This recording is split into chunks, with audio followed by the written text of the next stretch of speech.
You're clutching an elusive tapered rock in an air pocket inside an overflowed cave. Your hands are sneaking off, yet you're sticking to the edges similar to your last opportunity of endurance. You're mixed up. There's no air to inhale, your vision goes faint. Then ultimately you drop, and what do you think can occur after you chose to jump into the sloppy waters of a terrifying dim cavern? I'd never do that. You could say, however, certain individuals take part in unsafe exercises like this.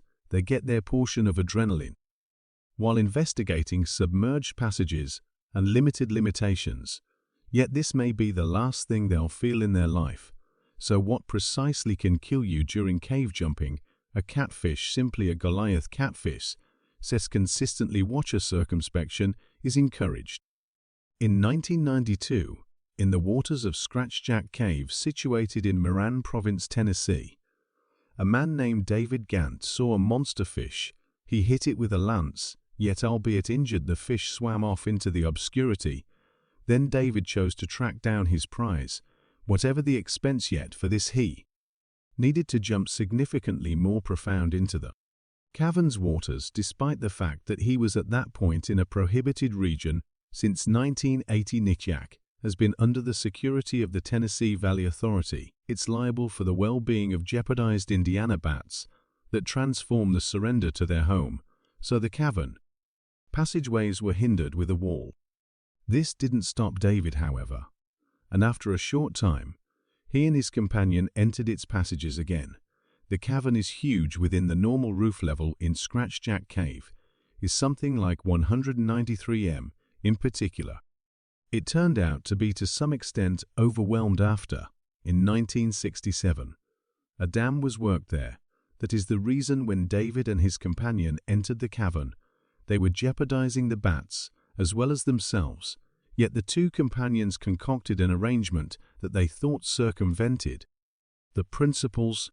They planned to lower into the water of the cavern lake, believing that this way they might irritate the bats. This was worse for David and his companion too, since under the water it's more straightforward to remain inconspicuous in a limited region. Before this unlawful experience, the couple had, as of now, slipped into the cavern and investigated it a couple of times, so they had an okay information on the environmental elements. Likewise, they take a vast water jumping Class S to get ready for the plunge, yet this method is very unique in relation to buckle jumping. The stepping stool is substantially more perilous. Also, requires important certificate, which the men didn't have. Notwithstanding this, David and his companion put on their jumping wetsuits, checked their oxygen tanks, and plunged into the lake previously lowered. They perceived how faint the beams of their spotlights were in the sloppy green water. The perceivability in this lake was somewhat over a portion of a meter, and it was unimaginable, so that the men might be able to see something at any rate and find their direction through the environmental elements. The catfish were likewise mysteriously gone regardless how long the jumpers spent searching for itself, and the air in their tanks began running out. Then David indicated to his accomplice that the time had come to surface. As per his estimations, after surfacing they should wind up in the piece of the cavern with some air in it. Yet shockingly, the main thing the jumpers found on a superficial level was rock. As it turned out, the men had gone excessively far and in the end lost all sense of direction in the completely overflowed entries. Then they plunged once more and begun moving to the spot which they thought could be the exit. However, they hit the stone wall by and by. The two companions needed to trade motion signals when abruptly they saw they'd failed to focus on one another in these sloppy waters. In the end, both of them swam every which way. David's companion got astoundingly fortunate. He coincidentally came to the airfield leave right when the oxygen in his tank was running out. In the meantime, David's circumstance was getting progressively basic at last. He additionally wound up in some air pocket, yet it was exceptionally somewhere down in the cavern. Simultaneously, David's companion was hanging tight for him by the exit. He hung tight for 10 minutes, for an hour, for the whole night. In the first part of the day, he chose to call for assist the Tennessee Valley Authority security, with adjusting and many plunging groups showed up at the site subsequent to surveying what is going on. They concluded David was probably as of now dead of hypoxia, which implies oxygen inadequacy.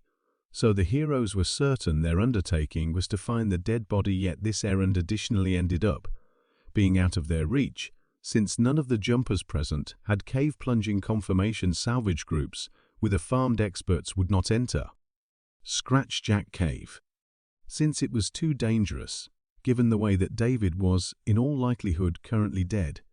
However, they were off base at the time. David was still in an air pocket somewhere down in the cavern. He'd forgot about time, and soon before long began to feel the oxygen level dropping and the carbon dioxide level expanding out of nowhere. When David was scarcely hanging on, he saw a splendid light before him and heard a few voices. Then he saw two sparkling outlines requesting that he accompany them, and afterward David understood his spirit had left his body. Furthermore, it was the ideal opportunity for him to go to paradise. Around then, the Tennessee Valley Authority needed to distribute a couple thousand to bring down the water level in the cavern. Solely after this were heroes ready to enter the profundities. The way in was truly troublesome and right. Now in the cavern, the heroes comprehended the reason why any remaining groups wouldn't as yet go in there in the end. They found David who endure simply attributable to the drop in the water level, since it permitted some more oxygen. High up pocket common safeguard delegates from the government crisis, the executives organization, got hold of the man. Furthermore, took him to the leave. The casualty was in a horrible state, daydreamed, and called the salvage crew heavenly messengers, currently on the ground. Subsequent to recovering cognizance, David figured out he'd burned through 17 hours in his forlorn snare.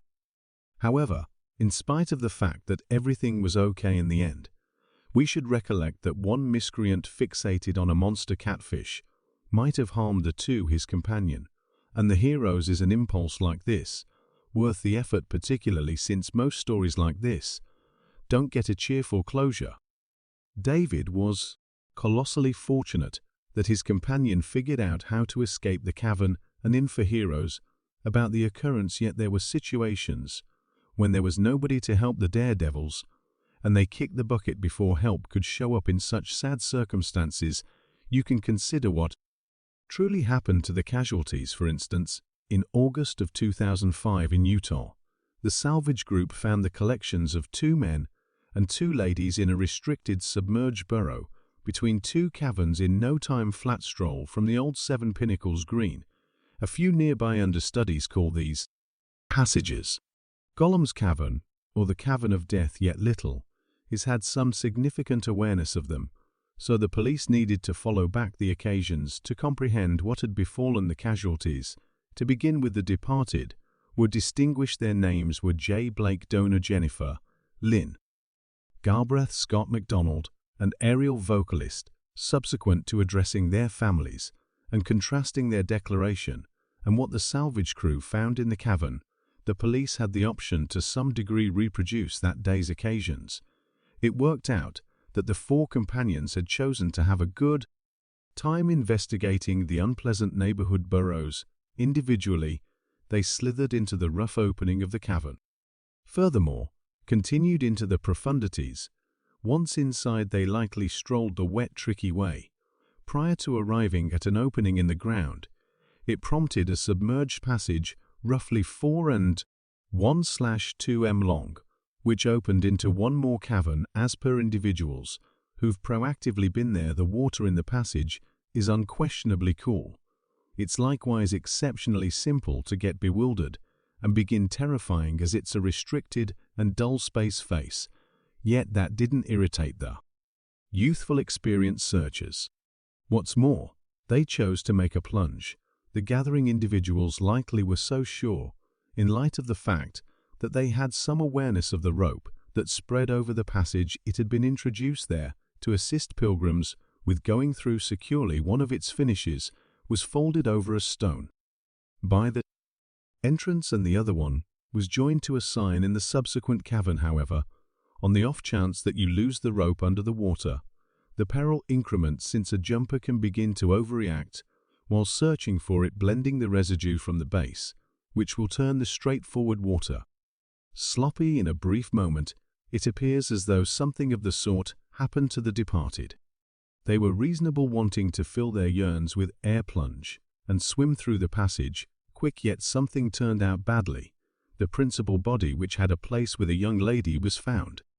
Caught in an initial prompting the second cavern, the young lady was probably quick to track down the exit.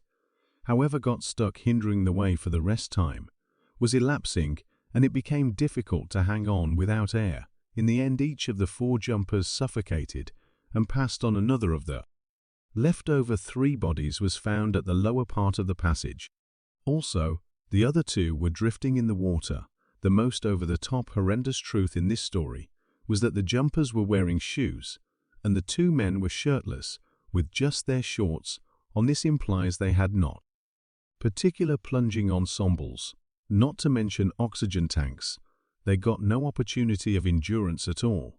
That is the reason it's fundamental not to jump into submerged burrows without specific preparation, important hardware, and an individual who will guarantee your well-being and call for assist in case of a crisis. In any case, you with gambling, not emerging from the cavern alive. Essentially, the casualties' bodies were recovered and given to their families.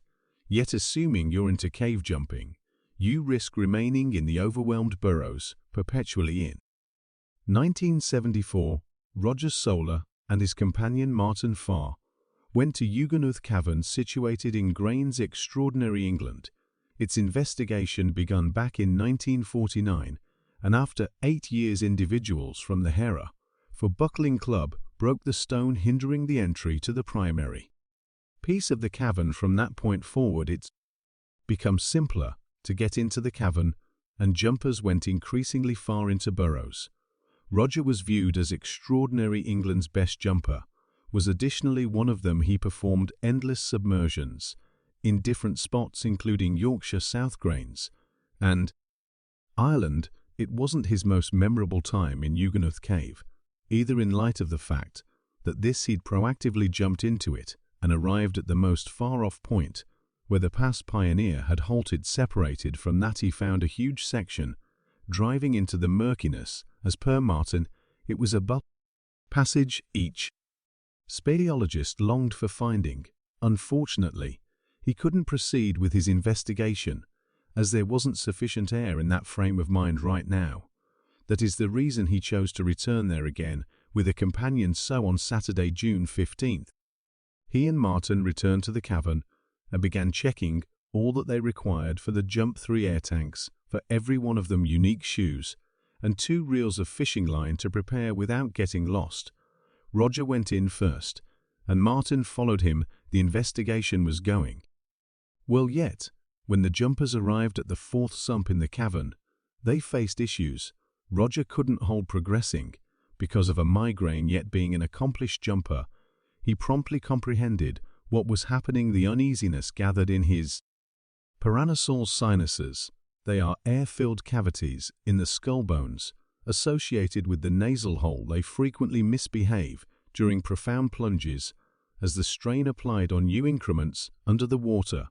Then Martin signaled to his companion to return up, since it's best not to mess around with things like this. Yet Roger was brimming with assurance to proceed with the investigation, and he chose to persevere through this. Yet at a profundity of 15 to 18 m, Martin perceived how quick the air was running out, and realizing that Roger had even less air left in his tank, rushed to where an air pocket should be. He continued onward, up, yet at a profundity of roughly 1 m underneath the water surface. Martin saw that for reasons unknown there was no air pocket there. Then he swam down and saw Roger, who likewise hadn't gotten away from the proviso. Martin offered him a hint that they expected to get out as quick as could really be expected, and made for the passage that prompted the leave. He hung tight for his companion there. Yet the man took extremely lengthy. Then Martin plunged once more into the cavern, wanting to find Roger, and began moving along the well-being rope. Yet it ended up being torn for reasons unknown in the end. Martin informed the police and heroes about the circumstance, yet the unfortunate perceivability got on by heavy rains south grains, made it difficult to track down Roger. A couple of days after the fact, the best jumpers plummeted into the cavern. Again too. Not a single profit. Roger was no place in sight. Because of a grave gamble for the heroes, the hunt must be ended. This story is believed to be the most baffling vanishing throughout the entire existence of cavern plunging on the grounds that right up to the present day, nobody realizes what befell Roger, and yet again, where his body went. One thing is clear, he's remaining in Yugen.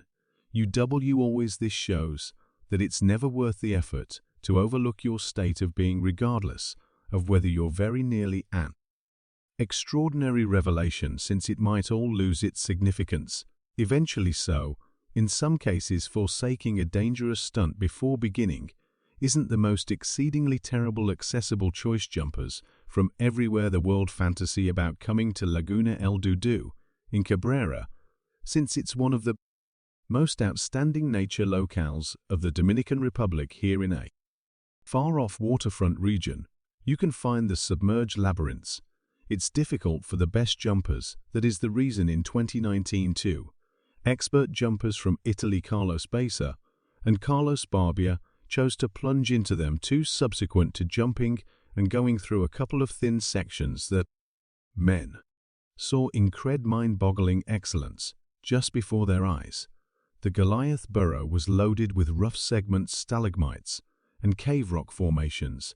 Having partaken in seeing these normal miracles, they continued on toward the following overwhelmed room, which should have an air pocket to reach the finish of the cavern. They'd need to swim for about 40 minutes, separated from that nearer to the exit in the passages that weren't completely lowered. There were many bats, tarantulas, scorpions, and snakes. At this point, the two companions were scared, neither by the perilous creatures nor by the long and depleting excursion. The jumpers began their submersion in the first part of the day, however, for reasons unknown, didn't return up to the surface by noontime. After finding out about this, Philip Lane, VP of the Speleological Society of the Dominican Republic, became stressed for the outsiders and asked his associate on Slopepack for help, and he consented to go to Ludu and search for the lost jumpers together. However, at the time, nobody realized in what part of the cavern framework they may be tracked down. The main thing Layman and Pack saw was that the mud got blended in the water, preventing them from seeing anything around them. This convoluted their hunt, but at the same time was a clue. It highlighted the jumpers having been here and mixed the mud from the base with their development, since each expert knows that, to keep away from this, you want to swim gradually and cautiously. It's feasible to find that something had happened to the jumpers and made them move rapidly and turbulently. Then the hunt group began involving this as a milestone, strolling the way of mixed silt. They at last found a tight limitation, yet because of unfortunate perceivability, the jumpers were just found a couple of days after the fact. The two of them were at that point dead. Their bodies were caught in the restricted passages of the cavern. They'd probably been quickly trying to find the exit to the surface as their air was running out. Carlos Busso was adhered to such an extent that the group couldn't get him out. It's known that before their excursion, one Italian educator who realized about the jumpers' coalitions supposedly censured them, saying they ought to give more thought to the essential arrangements. Busa answered that the educator couldn't show him anything he didn't definitely know. That is a disgrace in light of the fact that the main detail in this story is that being an accomplished jumper with a name isn't enough to lower into this cavern. You really want the significant certificate. Yet the two companions just had self-assurance, and it pulled a terrible trick on them. Apparently, like most casualties of submerged plunging, passed on definitively lie on the grounds that this movement is held for the most gifted and versatile people. For instance, for individuals like Natalia Mulona, she has more than 40 world records and is the principal lady on the planet to defeat the 100-meter imprint in a profundity jump with no oxygen tank, simply pausing her breathing. She was additionally the primary lady to hold her breath for throughout 9 minutes Yet once she was jumping by the shoreline of Spain, giving examples to a client out of nowhere. She plunged and never returned. She passed on from just suffocating, and it occurred in the vast water, not in some profound restricted cave burrow. So one might very well never know where they'll meet their demise. Yet it's notable that assuming you're into dangerous exercises like this, the chances are a lot higher. Would you set out to go plunging? And do you have any sort of preparing, for example? For how long could you at any point pause your breathing? I can hold dig for close to 40 seconds.